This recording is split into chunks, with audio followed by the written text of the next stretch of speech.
Neymar জুনিয়রের প্রত্যাবর্তন, Vinicius জুনিয়রের জোড়া গোল আর স্কটল্যান্ডের বিপক্ষে ব্রাজিলের দুর্দান্ত দাপট সব মিলিয়ে ফুটবল ভক্তরা দেখল এক স্মরণীয় রাত। দীর্ঘ অপেক্ষার অবসান ঘটিয়ে অবশেষে জাতীয় দলের জার্সিতে মাঠে ফিরলেন নেইমার, আর তার ফেরার দিনেই যেন নতুন উদ্দীপনায় জ্বলে উঠল ব্রাজিল। স্কটল্যান্ডকে এক প্রকার উড়িয়ে দিয়ে দাপুটে জয় তুলে নিয়েছে সেলেসাওরা। শুধু তাই নয়, এই জয়ের মাধ্যমে নিশ্চিত হয়েছে দ্বিতীয় রাউন্ডে তাদের প্রতিপক্ষ। কিন্তু ম্যাচ জুড়ে কি ঘটেছিল, কেমন ছিল ভিনিসিয়াসের পারফরম্যান্স, আর নেইমার মাঠে নামার মুহূর্তে কেন আবেগে ভেসে যায় পুরো স্টেডিয়াম, জানতে ভিডিওটি শেষ পর্যন্ত দেখুন।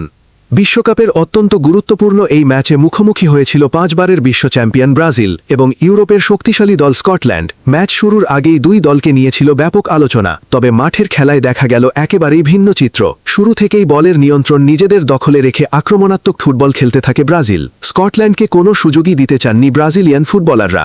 ম্যাচের মাত্র 7ম মিনিটেই আসে কাঙ্ক্ষিত সেই মুহূর্ত। স্কটল্যান্ডের রক্ষণভাগের একটি বড় ভুলকে কাজে লাগিয়ে দুর্দান্ত ফিনিশিংয়ে বল জড়িয়ে দেন ভিনিসিয়াস জুনিয়র। তার এই গোলে খুব দ্রুতই এগিয়ে যায় ব্রাজিল। গোল খাওয়ার পর কিছুটা ঘুরে দাঁড়ানোর চেষ্টা করলেও ব্রাজিলের ধারাবাহিক আক্রমণের সামনে টিকতে পারছিল না স্কটিশরা। মাঝমাঠ থেকে শুরু করে আক্রমণ ভাগ সব জায়গাতেই আধিপত্য ছিল ব্রাজিলের। প্রথমার্ধের বাকি সময়েও আক্রমণের গতি কমায়নি সেলেসাওরা। একের পর এক সুযোগ তৈরি করে প্রতিপক্ষের রক্ষণভাগে আতঙ্ক ছড়িয়ে দেয় তারা। আর প্রথমার্ধের অতিরিক্ত সময়ে আবারও জ্বলে ওঠেন ভিনিসিয়াস জুনিয়র। দারুণ এক ক্রস থেকে অসাধারণ হেডে বল জালে পাঠিয়ে নিজের জোড়া গোল পূর্ণ করেন এই ব্রাজিলিয়ান তারকা। গোল করার পর তার উদযাপনও ছিল দেখার মতো। গ্যালারিতে উপস্থিত হাজার হাজার সমর্থকের উচ্ছ্বাসের মাঝে শুরু হয় চিরচেনা ব্রাজিলিয়ান সাম্বা নাচ। ভিনিসিয়াসের সেই উদযাপন মুহূর্তেই সামাজিক যোগাযোগ মাধ্যমে আলোচনার বিষয় হয়ে ওঠে। প্রথমার্ধ শেষ হওয়ার আগেই 2-0 গোলের নিরাপদ লিড নিয়ে ড্রেসিং রুমে ফিরে যায় ব্রাজিল, আর তখনই বোঝা যাচ্ছিল ম্যাচের নিয়ন্ত্রণ পুরোপুরি তাদের হাতেই রয়েছে। অন্যদিকে স্কটল্যান্ডের ফুটবলারদের মুখে দেখা যাচ্ছিল হতাশার ছাপ। তারা যেন বুঝতেই পারছিল না কিভাবে ব্রাজিলের আক্রমণ সামাল দিতে হবে।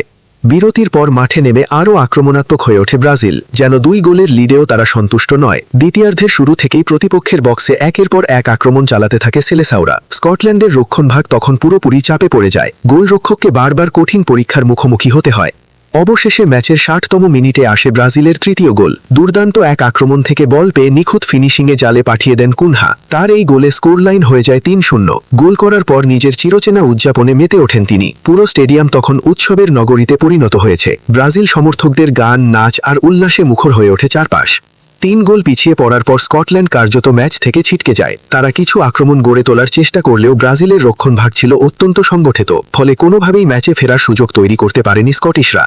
তবে ম্যাচের সবচেয়ে আবেগঘন এবং সবচেয়ে প্রতীক্ষিত মুহূর্তটি তখনও বাকি ছিল। ঘড়ির কাঁটা যখন 76 মিনিট স্পর্শ করল, তখন স্টেডিয়ামে শুরু হয় এক ভিন্ন রকম উত্তেজনা। সাইড লাইনে ওয়ার্ম আপ শেষ করে মাঠে নামার প্রস্তুতি নিচ্ছিলেন একজন তারকা, আর তিনি হলেন নেইমার জুনিয়র।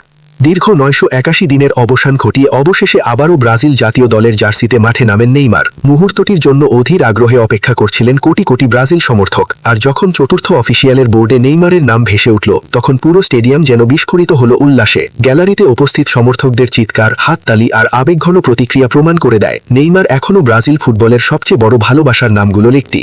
মাঠে নামার পর খুব বেশি সময় না পেলেও নিজের উপস্থিতির জানান দিয়েছেন এই তারকা ফুটবলার। বল পায়ে কয়েকটি দারুণ মুভ, সতীর্থদের সঙ্গে চমৎকার সমন্বয় এবং আত্মবিশ্বাসী শরীরী ভাষা দেখে বোঝা যাচ্ছিল তিনি আবারও বড় মঞ্চে ফেরার জন্য প্রস্তুত। নেইমারের প্রত্যাবর্তন ব্রাজিল দলের জন্য যেমন সুখবর, তেমনি বিশ্বকাপের বাকি ম্যাচগুলোতেও এটি হতে পারে প্রতিপক্ষদের জন্য বড় সতর্কবার্তা। শেষ পর্যন্ত আর কোনো গোল না হলেও 3-0 ব্যবধানে দুর্দান্ত জয় নিয়ে মাঠ ছাড়ে ব্রাজিল। ভিনিসিয়াস জুনিয়রের জোড়া গোল, কুনহার দুর্দান্ত ফিনিশিং এবং সবচেয়ে বড় কথা নেইমার জুনিয়রের প্রত্যাবর্তন, সব মিলিয়ে এটি ছিল ব্রাজিল সমর্থকদের জন্য এক স্বপ্নের রাত। এই জয়ের ফলে ব্রাজিল নিশ্চিত করেছে দ্বিতীয় রাউন্ডে নিজেদের জায়গা, আর এখন তাদের সামনে অপেক্ষা করছে নতুন চ্যালেঞ্জ। নকআউট পর্বে জাপানের বিপক্ষে মাঠে নামবে সেলেসাওরা। এশিয়ার অন্যতম শক্তিশালী দল জাপানের বিপক্ষে সেই ম্যাচ কতটা কঠিন হবে? নেইমার কি শুরু থেকেই একাদশে থাকবেন, আর ভিনিসিয়াস কি তার দুর্দান্ত ফর্ম ধরে রাখতে পারবেন? এসব প্রশ্নের উত্তর মিলবে খুব শিগগিরই। তাহলে দর্শক, নেইমার জুনিয়রের এই আবেগঘন প্রত্যাবর্তন এবং ব্রাজিলের দাপুটে জয় নিয়ে আপনার মতামত কি? জাপানের বিপক্ষে ম্যাচে ব্রাজিল কি জয় পাবে? আর নেইমারকে আবারও মাঠে দেখে আপনার অনুভূতি কেমন? আপনার মূল্যবান মতামত কমেন্টে জানাতে ভুলবেন না। আর এমন আরও ব্রাজিল ফুটবলের শেষ খবর পেতে ভিডিওটিতে একটি লাইক দিন এবং চ্যানেলটি সাবস্ক্রাইব করে আমাদের সঙ্গেই থাকুন।